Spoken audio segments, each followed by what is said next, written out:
Okay.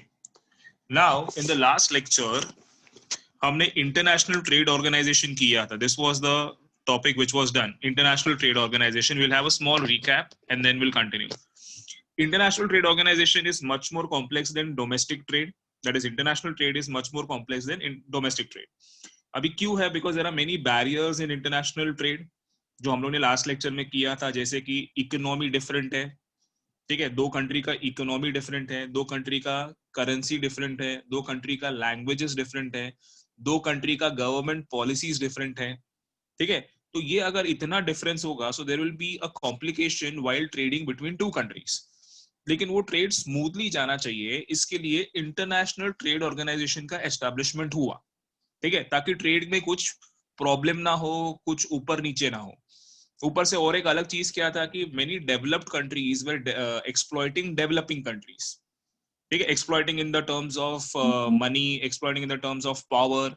तो ये जो हो रहा था, इनजस्टिस जो हो रहा था, इक्वालिटी नहीं था, उसको रखने के लिए ये इंटरनेशनल ट्रेड ऑर्गेनाइजेशन का एस्टैब्लिशमेंट हुआ.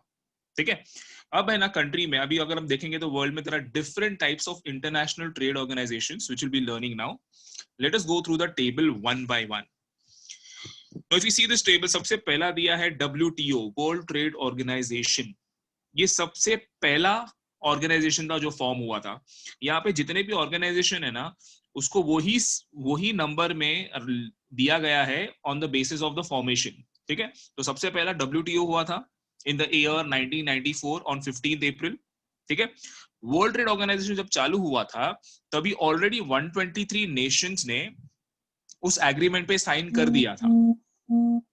ठीक है, अभी वर्ल्ड ट्रेड ऑर्गेनाइजेशन का हेडक्वार्टर्स देखो वहां पे दिया हुआ है. ये सब ऑब्जेक्टिव्स के लिए बहुत इंपॉर्टेंट है, तो ध्यान से सुनना.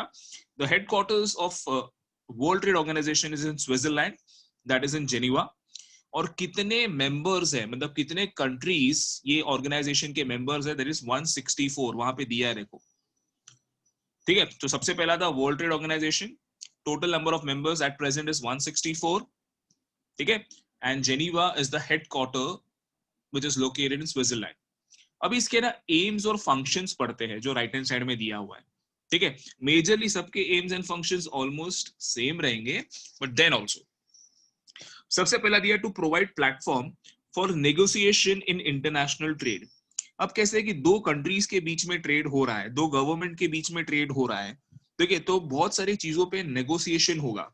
अब जब वो नेगोशिएशन जब होगा ना, तो वर्ल्ड ट्रेड ऑर्गेनाइजेशन क्या करेगा, उस नेगोशिएशन को ऑब्जर्व करेगा. नेगोशिएशन मतलब क्या? अगर प्राइस रहेगा तो प्राइस में ऊपर नीचे करना है, या गुड्स में ऊपर नीचे करना है, या गवर्नमेंट पॉलिसीज चेंज करना है. तो ये जो नेगोशिएशन है ना बच्चों, इसको है ना वर्ल्ड ट्रेड ऑर्गेनाइजेशन ऑब्जर्व करेगा कि ये बराबर से हो रहा है क्या नहीं. ठीक है, कोई एक्सप्लॉइटेशन या कोई मैनिपुलेशन हो रहा है क्या नहीं. ठीक है, तो करता है.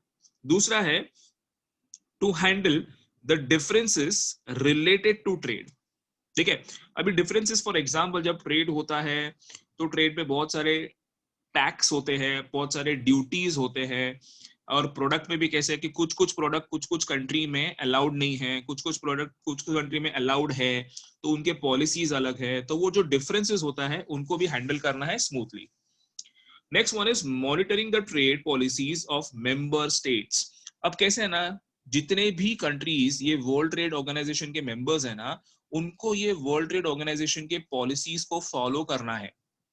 ठीक है, कोई भी ये पॉलिसीज के अगेंस्ट नहीं जा सकता. अगर कोई भी ये पॉलिसी के अगेंस्ट गया तो उसका मेंबरशिप निकल गया. तो WTO ये भी देखता है, वर्ल्ड ट्रेड ऑर्गेनाइजेशन इस पे भी ध्यान देता है कि जो भी इसके मेंबर्स है, are they following the policies of that particular place. ठीक है, मतलब अगर दो कंट्री के बीच में ट्रेड हो रहा है, तो are they following the policies which is given by world trade organization. ठीक है, next is providing technological assistance and training to developing countries. ये सबसे इंपॉर्टेंट एम है कोई भी ट्रेड ऑर्गेनाइजेशन का, ये याद रखना. ठीक है, क्यों मालूम है? Because there are many developing countries और अंडर डेवलप्ड कंट्रीज जिसको हम लोग को डेवलप करना है. ठीक है, we want whole world to be developed. तो ये जो भी डेवलपिंग कंट्रीज है ना, इनको अगर हमने टेक्नोलॉजिकल असिस्टेंस दिया, इनको ट्रेनिंग दिया कि आपको गुड्स कैसे प्रोड्यूस करना है, आप क्या टूल्स यूज कर सकते हो, आप क्या मशीन्स यूज कर सकते हो, आप कौन सा प्रोडक्ट्स एक्सपोर्ट कर सकते हो, अगर ये टेक्नोलॉजिकल असिस्टेंस और ट्रेनिंग मिल गया तो वो भी कंट्रीज अच्छा खासा ट्रेड कर सकते हैं।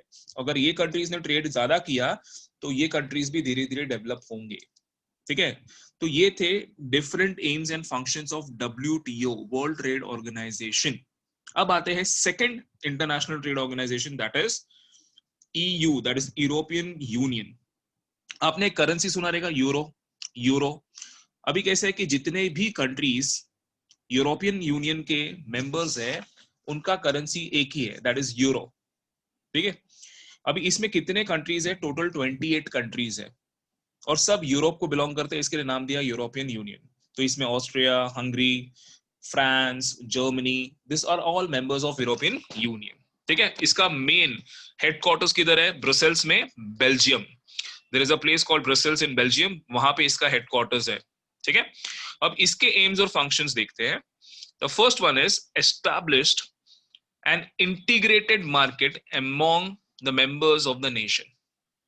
इंटीग्रेटेड मतलब क्या है कि जितने भी मेंबर्स इस या जितने भी कंट्रीज इस ऑर्गेनाइजेशन के मेंबर्स है ना, उनके बीच में जो ट्रेड होगा ना, वो एक इंटर स्टेट ट्रेड जैसा होगा। कैसे होगा? इंटर स्टेट ट्रेड मतलब जैसे कि अपने इंडिया में महाराष्ट्र और कर्नाटका के बीच में जो ट्रेड हो रहा है, ठीक है, वैसा ट्रेड दो कंट्री के बीच में होगा। समझा? कि कुछ टैक्सेस नहीं होगा, कुछ रिस्ट्रिक्शंस नहीं होगा, कुछ कस्टम ड्यूटीज नहीं होगा, फ्री फ्लो ऑफ गुड्स। देखो ना, बाकी के फंक्शंस वही बता रहे। अभी कैसे है ना, फॉर एग्जांपल मैं बताता हूं। सपोज मुझे अमेरिका से एक इंपोर्टेड बाइक इंडिया में लेके आना है। ठीक है, एक फॉरेन बाइक इंडिया में लेके आना है, तो मुझे है ना ऑलमोस्ट 125% का टैक्स भरना पड़ेगा।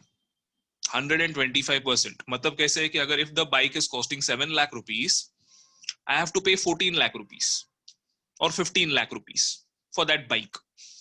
अब कैसे मालूम है क्या? ये जो कंट्रीज है ना यूरोपियन यूनियन के, इसमें अगर वो ट्रेड होगा ना तो उनको ये सब टैक्स भरने का जरूरत नहीं है। There is a free flow of goods and services from one country to another under European Union. समझा? इसके लिए उन्होंने ये बनाया और इनका करेंसी एक है ना। अभी प्रॉब्लम क्या हो रहा था कि दोनों का करेंसी अलग रहता था तो प्रॉब्लम होता था। करेंसी भी एक है। ठीक है, euros are used in France, euros are used in Germany. अभी यहाँ पे ना 28 मेंबर्स दिए हैं, but actually presently it is 27 members only. ठीक है, 28 नहीं है, at present it is 27, but textbook में 28 दिया है तो we have to follow it. ठीक है, तो ये था यूरोपियन यूनियन के बारे में। ठीक है, अब आगे बढ़ते हैं। Next one that is OPEC. OPEC का फुल फॉर्म है organization of petroleum exporting countries. क्या फुल फॉर्म है? ओपेक का organization of petroleum exporting countries. इसके कितने मेंबर्स हैं? 13 मेंबर्स। और इसका हेडक्वार्टर्स किधर है? Austria, again in Europe, a place called Vienna. अभी इनका काम क्या है? First is controlling the international trade of crude oil. ठीक है, ये जो है ना organization, they control the price, they control the export and import of crude oil. मतलब कितना क्रूड ऑयल साल का प्रोड्यूस होना चाहिए, कितना क्रूड ऑयल साल में एक्सपोर्ट होना चाहिए, और उसका प्राइस क्या रहना चाहिए, ये ऑर्गेनाइजेशन डिसाइड करता है। ठीक है, और ये ऑर्गेनाइजेशन फेयरली डिसाइड करता है कि सब कंट्रीज जिनको क्रूड ऑयल चाहिए उनको मिलना चाहिए और अच्छे प्राइस में मिलना चाहिए। ठीक है, और प्रोडक्शन भी उतना ही होना चाहिए। और प्रोडक्शन करने के टाइम पे ये भी ध्यान में रखना चाहिए कि फ्यूचर जनरेशन को भी वो मिलना चाहिए, because crude oil is something which is exhaustible resource. ठीक है, तो ये था ओपेक के बारे में। Okay, next one is the next one is SAARC. SAARC का फुल फॉर्म है south Asian association for Republic cooperation. Now इसका जो हेडक्वार्टर्स है वो है काठमांडू में, दैट इज नेपाल। और इसके कितने मेंबर्स है? 8 मेंबर्स। 8 मेंबर्स में कौन कौन है? अफगानिस्तान, इंडिया, पाकिस्तान, बांग्लादेश, श्रीलंका, म्यांमार, ठीक है, भूटान, ये सब मेंबर्स हैं सार्क का। ठीक है, अभी सार्क कैसे है ना, इसका मेन ऑब्जेक्टिव क्या है, finding satisfactory solution to the common problem faced by the countries in South Asia. मतलब कैसा है ना, इनका मेन प्रॉब्लम क्या है, to increase the development among the countries. अभी आपने अफगानिस्तान लिया, बांग्लादेश लिया, म्यांमार लिया, तो ये जो कंट्रीज है ना, they are all poor countries. ठीक है, तो इनका जो प्रॉब्लम्स है, इनको सॉल्व करना है, इनको फेस करना है, इन कंट्रीज को मदद करना है। ठीक है, तो ये उनका मेन ऑब्जेक्टिव है, by providing them technological assistance, by providing them better modern equipments, by giving them proper training।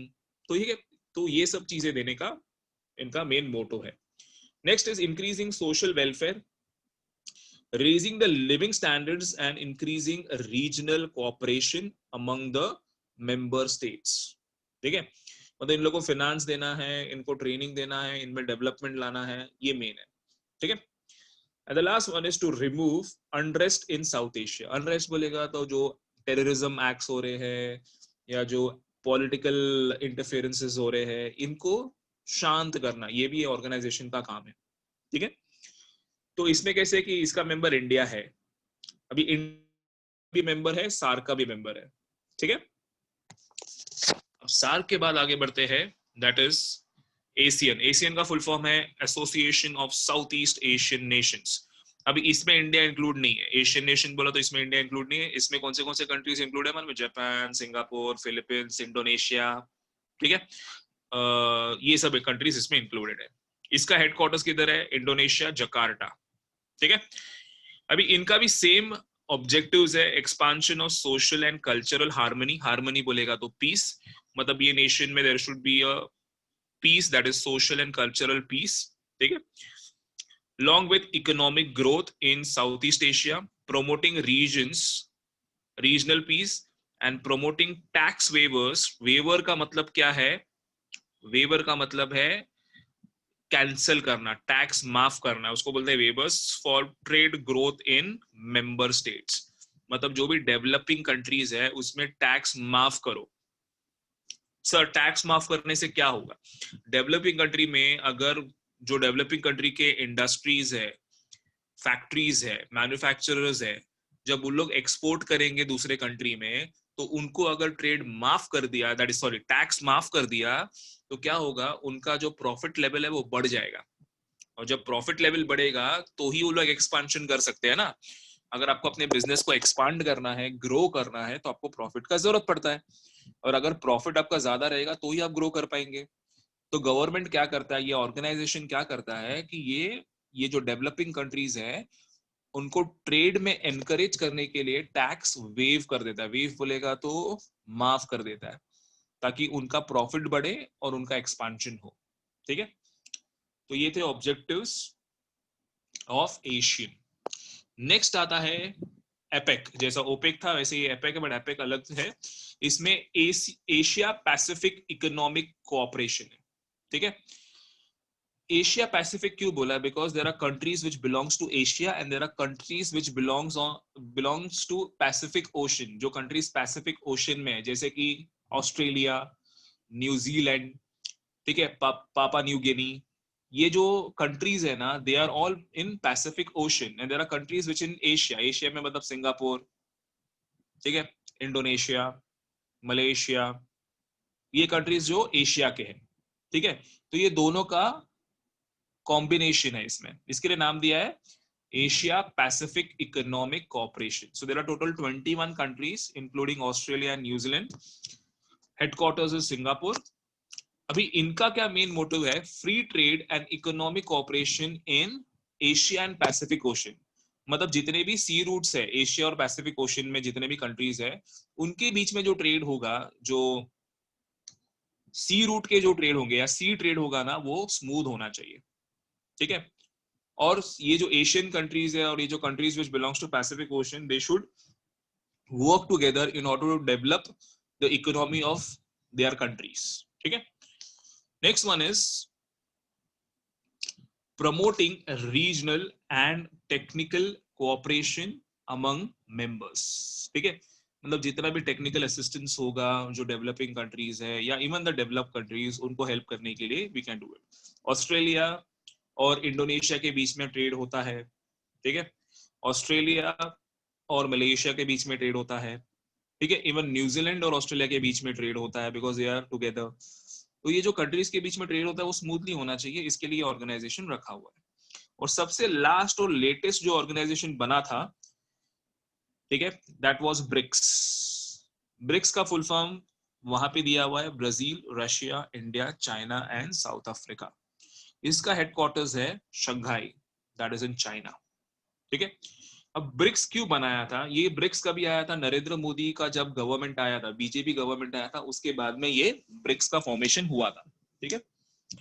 अभी इसका मेन क्राइटेरिया, जो मेन एम है, that is make funds available for growth of economies of members. इनका main क्या था कि to increase the funds, ठीक है। ये फंड्स अवेलेबल रहना चाहिए ये कंट्रीज के लिए, ताकि इनका इकोनॉमी में ग्रोथ आए, ठीक है। अब ये फंड्स कैसे डेवलप होगा? With the help of trade. मतलब ये जो कंट्रीज है इनके बीच में there should be a free flow of trade, जिससे सब कंट्रीज को फायदा हो, ठीक है। Next one is enhance mutual economic cooperation. Mutual बोलेगा तो कैसा है कि सब कंट्री का इकोनॉमी बढ़ना चाहिए म्यूचुअली। अभी क्या हो रहा था, बीच में चाइना का इकोनॉमिक ग्रोथ अच्छा हो रहा था बट बाकी कंट्रीज का नहीं हो रहा था, उसको म्यूचुअल इकोनॉमिक कोऑपरेशन नहीं बोलते, ठीक है। Next one is strengthening economic security, ठीक है। मतलब हर कंट्री का जो इकोनॉमी है या जो इकोनॉमिक ग्रोथ है वो सिक्योर्ड होना चाहिए, ठीक है। तो ये कंट्रीज कैसा है, they look after each other in order to secure. But अभी रिसेंटली अगर आप देखेंगे तो there is a bitter situation between India and China, there is a bitter situation between India and Russia, ठीक है। तो अभी थोड़ा सा यहाँ पे ब्रिक्स में थोड़ा सा इफेक्ट हो रहा है, बट ठीक है। But then also this BRICS organization is there, इसके मीटिंग्स होते रहते हैं in order to increase the growth of the country. जितने भी कंट्रीज इसमें है, जैसे कि साउथ अफ्रीका हो, चाइना हो, रशिया हो, इंडिया हो, ब्राजील हो, ठीक है। अब ब्राजील इसमें इंक्लूडेड है, इसके लिए आपने अगर देखेंगे तो when you go next year, that is in 10th standard, 10th standard में आपको ब्राजील के बारे में भी पढ़ना है ज्योग्राफी में। उसका यही रीजन है, because now Brazil and India is a part of an organization, that is the reason हम लोग को नेक्स्ट सिलेबस में ब्राजील भी दिया हुआ है, ठीक है। तो ये थे different organizations from start to end. सबसे पहला फॉर्म हुआ था डब्ल्यूटीओ, उसके बाद में यूरोपियन यूनियन, उसके बाद में ओपेक, उसके बाद में सार्क, उसके बाद में ASEAN, then it was APEC and the last one was BRICS. तो ये ऑर्गेनाइजेशंस थे, ओके। तो यहाँ पे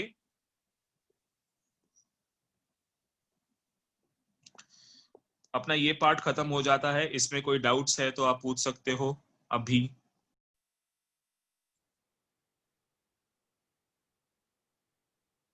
ओके,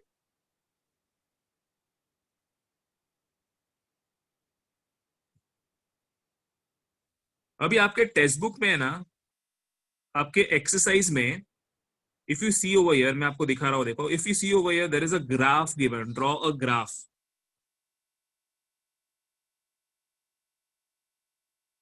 ठीक है। Can you see this table, China, India, Brazil, USA, इसका एक ग्राफ बनाने का आपको।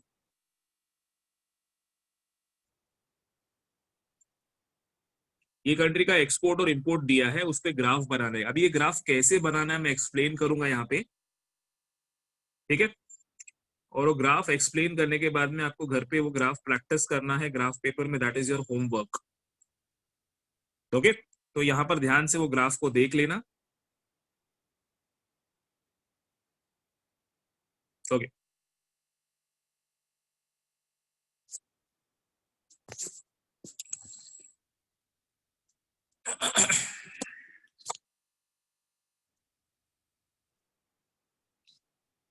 Just a second.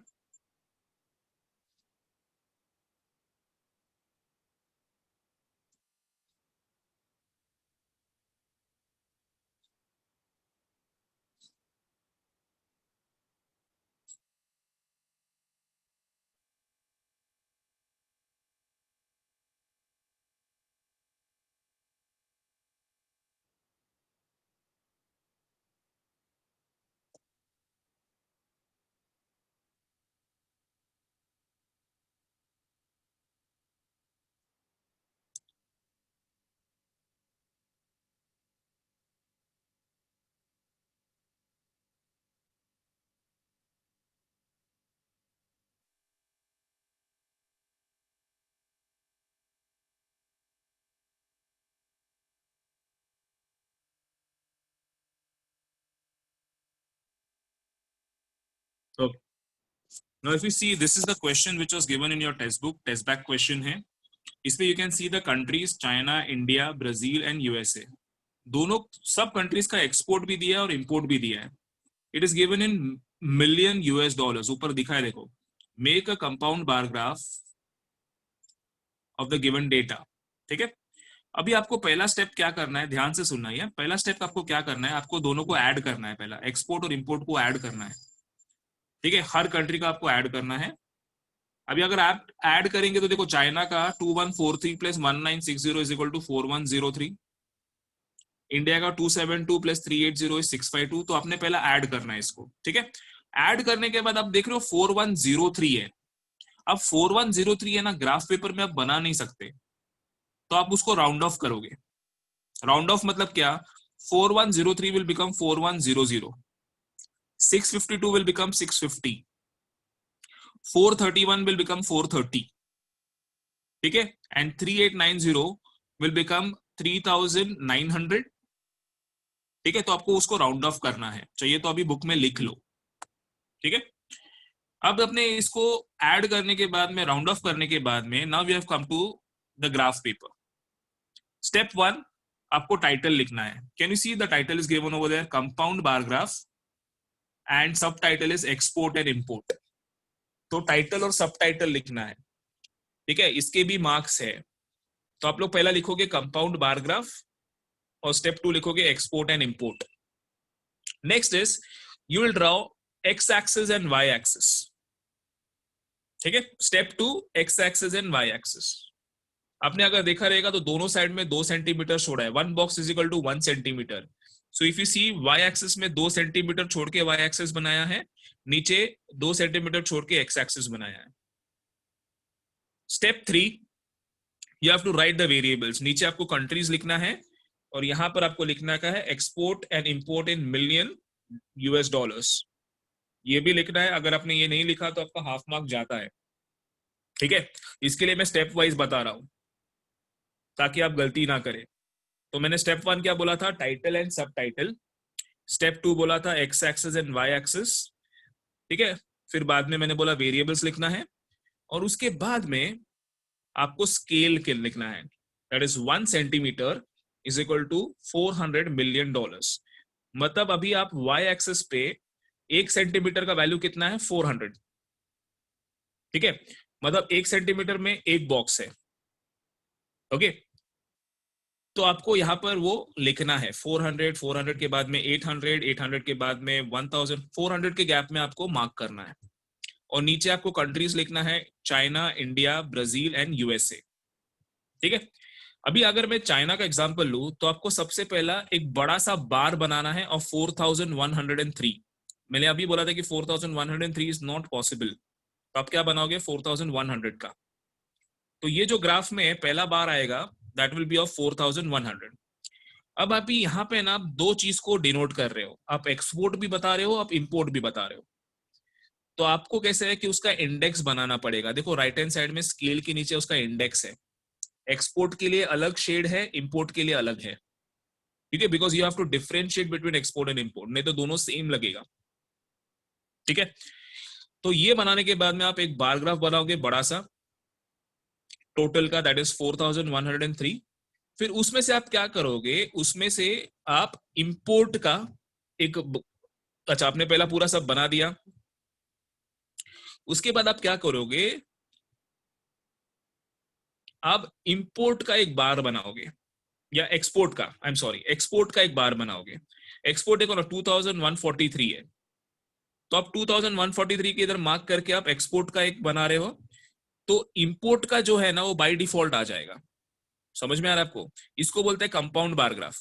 पहले आप टोटल का बार बनाओगे, उसके बाद में आप एक्सपोर्ट का जो नंबर है उसको मार्क करोगे और फिर उसको शेड करोगे. आपने एक्सपोर्ट का नंबर करेक्टली मार्क किया तो बाकी का जो बचता है ऊपर का वो बाय डिफॉल्ट इंपोर्ट का हो गया. ठीक है.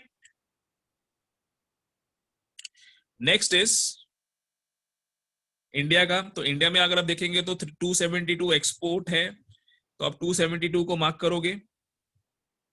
ठीक है. जो 400 के नीचे आता है, अभी 272 नहीं कर सकते तो उसको राउंड ऑफ करना पड़ेगा, आपको 270 करना पड़ेगा. same with Brazil and the same with USA. ठीक है, तो अगर आप देखेंगे तो सबसे ज्यादा एक्सपोर्ट चाइना का है और सबसे कम एक्सपोर्ट ब्राजील का है। तो आपको पहले टोटल का ग्राफ बनाना है, दैट इज टोटल का बार ग्राफ बनाना है, और उसके बाद में आपको एक्सपोर्ट का बनाना है। ठीक है, ये आपको प्रैक्टिस करने से आएगा, इसमें कोई डाउट्स रहेगा तो हम नेक्स्ट लेक्चर में, आपको डाउट्स आने वाला है for sure. Once you practice you can take a screenshot of this slide if you want. ठीक है, बिकॉज घर पे प्रैक्टिस करने के टाइम पे आपको ये सामने रहना चाहिए। It is there in your notes and it is there also. तो अगर आपको ये करना है प्रैक्टिस, तो ये प्रैक्टिस करने आपका होमवर्क है, नेक्स्ट लेक्चर में ये चेक करने वाला। ठीक है, थोड़ा डिफिकल्ट जाएगा स्टार्टिंग में, बट एक बार प्रैक्टिस करो तो डाउट्स आएंगे, फिर डाउट्स अपन नेक्स्ट लेक्चर में सॉल्व कर सकते हैं।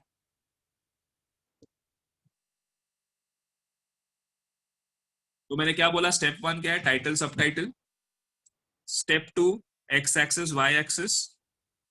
स्टेप 3 द वेरिएबल्स, जो नीचे लिखा है ना कंट्रीज, और यहाँ पे लिखा है export import in million dollars.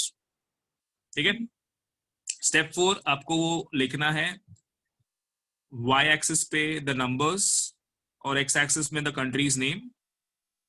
And the fifth step is you have to draw the compound bar graph. This type of bar graph is called as compound bar graph, जो एक ही बार में दोनों वेरिएबल्स के बारे में बताता है। इसमें देखो ना, एक ही बार में एक्सपोर्ट के बारे में भी बताया है, इंपोर्ट के बारे में भी बताया। ठीक है, और मैंने क्या बोला था, वो टोटल करने के बाद में उसको राउंड ऑफ करना है, बिकॉज ऑड फिगर्स का ग्राफ में हम लोग बना नहीं सकते।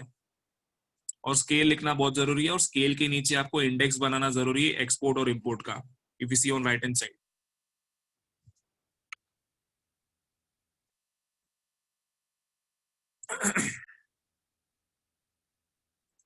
ओके,